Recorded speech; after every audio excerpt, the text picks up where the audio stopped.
वेदास्तथा स्मृतिगिरो यमचिन्त्य शक्तिं सृष्टिस्थितिप्रलयकारणमामनन्ति तं श्यामसुन्दरमविक्रियमात्ममूर्तिं सर्वेश्वरं प्रणतिमात्रवशं भजामः। अज्ञाननिरधिरुपैति यया विशोषं भक्तिः परापि भजते परिपोषमुच्चैः तत्त्वं परं स्फुरति दुर्गममप्यजस्रं साद्गुण्यभृत्स्वरचितां प्रणमामि गीताम्। नारायणं नमस्कृत्य नरं चैव नरोत्तमं देवीं सरस्वतीं व्यासं ततो जयमुदीरयेत्। हरे कृष्ण कृष्ण कृष्ण हरे हरे, हरे राम राम राम हरे हरे। गीता मंजरी का यह 91वां अंक है। विगत अंक में हम लोगों ने द्वितीय अध्याय के 20वें श्लोक पर आत्मा के नित्यत्व के संबंध में कुछ श्रवण किया। 2:16 में भगवान ने ना भावो विद्यते शतः यह कहा था, जो शत पदार्थ है उसका अभाव नहीं होता है। इस दृष्टिकोण से आत्मा में अभाव का सिद्धांत कैसे घटित होता है यह दिखाया गया। प्राक अभाव और प्रध्वंसाभाव, जिस किसी वस्तु में यह स्वभाव होगा वह नित्य होगा, और जिसमें यह स्वभाव नहीं होगा वह उत्पत्तिमान होगा। जैसे घड़ा उत्पन्न होता है तो उत्पन्न होने से पहले वह घड़ा अस्तित्व में नहीं था, और पुनः किसी कारण से नष्ट हो जाए तो वह नहीं रहेगा। इसलिए उत्पत्ति से पूर्व होने वाला अभाव, रहने वाला अभाव, वह प्राक अभाव कहलाता है, पूर्व अभाव। और नष्ट हो जाने के बाद जो अभाव है वह प्रध्वंसाभाव अर्थात पश्चात अभाव कह सकते हैं। तो ये 2 प्रकार के अभाव जिसमें नहीं हो वे वस्तुएं सत वस्तुएं कहलाती हैं। अंत में यह भी कहा गया था कि आत्मा में 6 प्रकार के विकार नहीं होते हैं, और समय के अभाव के कारण इसका विस्तार नहीं हो पाया था। वैदिक दर्शन में जो वस्तु सत नहीं है अर्थात प्राक अभाव और ध्वंसाभाव से रहित नहीं है, उसके अस्तित्व के विषय में जब विचार किया जाता है तो 6 बिंदुएं सामने आते हैं। उनका क्रम इस प्रकार है: जायते, अस्ति, विपरिणमते, वर्धते, अपक्षीयते और विनश्यति। ये 6 चीज़ें हैं जो असत वस्तु के साथ, जो सत नहीं है उनके साथ युक्त होती हैं, उनके स्वभाव को कहती हैं। पहला है जायते। जायते का अर्थ होता है उत्पन्न होना। दूसरा है अस्ति। उत्पन्न होने के बाद कुछ क्षण तक वह अंततः एक क्षण तक स्थायी रहेगा, वह विद्यमान रहेगा। जायते अस्ति अर्थात वह होता है, रहता है। फिर विपरिणमते, उसमें फिर कोई परिणाम उत्पन्न होगा। क्यों? विपरिणाम हुए बिना उसमें आगे कुछ नहीं हो सकता है, वह स्थिर हो जाएगा। इसलिए विपरिणाम होने से, कोई परिवर्तन होने से उसमें दो चीज़ हो सकती है, या तो उसमें वृद्धि होगी अथवा उसमें क्षय होगा। जैसे एक वृक्ष को हम लोग ग्रहण करें, हमने बीज डाला, वहाँ से अंकुर उत्पन्न हुआ, यह हुआ उत्पन्न होना। फिर वह अंततः एक क्षण के लिए तो रहता ही है, वह हो गया अस्तित्व में रहना। उसके बाद वह और भी बड़ा होता है। तो जब तक उसके अवयवों में कुछ विकार उत्पन्न ना हो तब तक उसमें वृद्धि नहीं हो सकती है। यही जो उसका विकार है, परिणाम उत्पन्न होना, वह उसकी वृद्धि का कारण होता है।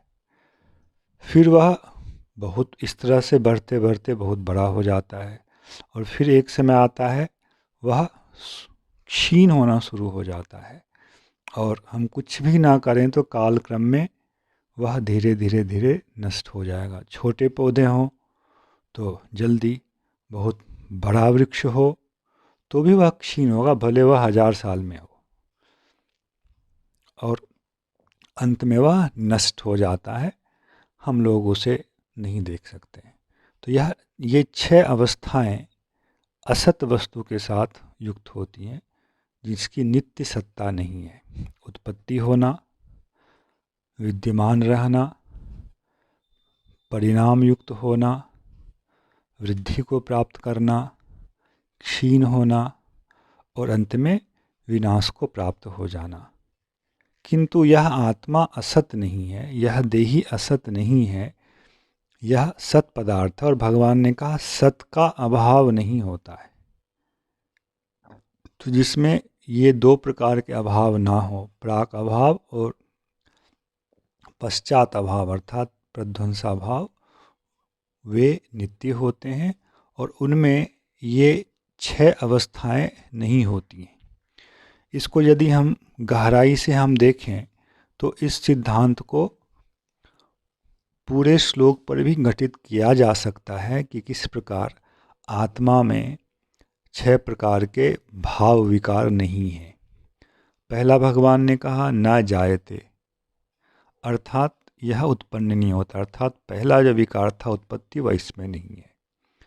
फिर म्रियते वा, यह न म्रियते, यह नहीं मरता, अर्थात अंतिम जो विनाश वाली बात थी वह भी इसमें नहीं है। न अयम भूत्वा भविता, यह हुआ और आगे होगा ऐसा इसमें नहीं है। वा न भूयः, इन तीनों से हम इस आत्मा में जो है वह किसी भी परिमाण से रहित है। इन तीनों शब्दों से यह सिद्ध होता है, न भूत्वा, न भविता, न भूयः। और इसके बाद जो है अजः नित्य शाश्वतोऽयं पुराणो, यहाँ पुराण शब्द के द्वारा फिर उसमें किसी वृद्धि या क्षय दोनों का ही निषेध किया गया। तो इस तरह से हमें 6 प्रकार के भाव विकार जो हैं उनका निषेध इस श्लोक में हमें प्राप्त होता है। इस प्रकार भगवान ने सत और असत वस्तु के पहचानने का एक मार्ग हम लोगों को सिखाया कि इन बिंदुओं के आधार पर हम यह निर्धारित कर सकते हैं यह सत है और यह असत है। इसलिए हे अर्जुन, तुम सत के ऊपर ध्यान दो। सत का मतलब एक ऐसी दशा को भी प्राप्त करो जिसमें ये चीज़ें नहीं हो। अब हम लोग 2:19वें श्लोक के एक विषय को स्पर्श करते हैं, जहां आप लोगों के मन में कुछ संशय हो रहा होगा कि यह कहा गया कि यह आत्मा, यह देही ना तो हनन क्रिया का करता है और ना ही यह हनन क्रिया का कर्म है, ना तो यह मारने वाला है और ना ही यह मरने वाला है। जब इस तरह से कहा गया तो क्या इसका अर्थ यह होता है कि आत्मा में किसी भी प्रकार का कर्तापन नहीं है, या हनन इत्यादि क्रियाओं का कर्तापन नहीं है किंतु अन्य प्रकार का कर्तापन है? यह एक बड़ा महत्वपूर्ण सैद्धांतिक दार्शनिक विषय बनता है। यदि आत्मा में हनन क्रिया का कर्तापन नहीं है, मारने वाला हूँ यह भाव नहीं है, तो यह भाव कहाँ से आता है और क्यों हम लोग इस प्रकार की अनुभूति करते हैं? जैसे अर्जुन ने यह अनुभूत किया कि मैं कैसे बाणों से भीष्म पितामह को, द्रोणाचार्य को मारूं, मैं कैसे मारूं। यहाँ जो एक अहम का भाव है, एक कर्तापन का भाव है, वह कहाँ से आया यदि आत्मा में नहीं है तो यह एक सूक्ष्म विषय है जिस पर अभी संक्षेप में केवल दिशा प्रदान कर रहा हूँ, आगे विस्तार से इस पर चर्चा होगी। भगवान ने गीता के 15वें अध्याय में एक जगह यह कहा है कि अर्जुन, जीव जो है अर्थात देही जो है यह सनातन है, और इसी सनातनता को यहाँ सिद्ध किया जा रहा है। वह क्या होता है, जब शरीर छूट जाता है तब अपने मन और इंद्रियों को लेकर वह इस शरीर से निकल जाता है। ममैवांसो जीवलोके जीवभूतः सनातनः मनःस्थानि इंद्रियाणि प्रकृतिस्थानि कर्षति शरीरम यदवाप्नोति यच्चाप्युत्क्रामतीश्वरः गृहीत्वैतानि संयाति वायुर्गंधानि वाशयात्। वह इंद्रिय और मन को लेकर इस शरीर से अन्य शरीर में जाता है। इसको उत्क्रमण कहा जाता है वैदिक मत में। तो जीवात्मा का जब उत्क्रमण कहा गया, उत्क्रमण यहाँ मन बुद्धि का केवल नहीं है, मन बुद्धि को तो वह पकड़ कर चल रहा है, अर्थात उसके साथ संयुक्त होने का कर्तृत्व आत्मा में है। और इतना ही नहीं, इन सब को ढो करके अपने साथ लेकर एक शरीर से दूसरे शरीर में जाने का भी कर्तृत्व, कर्तापन जीवात्मा में है। अतः यह नहीं कहा जा सकता है कि जीवात्मा में किसी भी प्रकार का कर्तापन नहीं है। गमन करने की जो क्रिया है इसका कर्तापन जीव में है। मन बुद्धि इंद्रिय इत्यादि से युक्त होने का जो कर्तापन है यह भी जीवात्मा में है।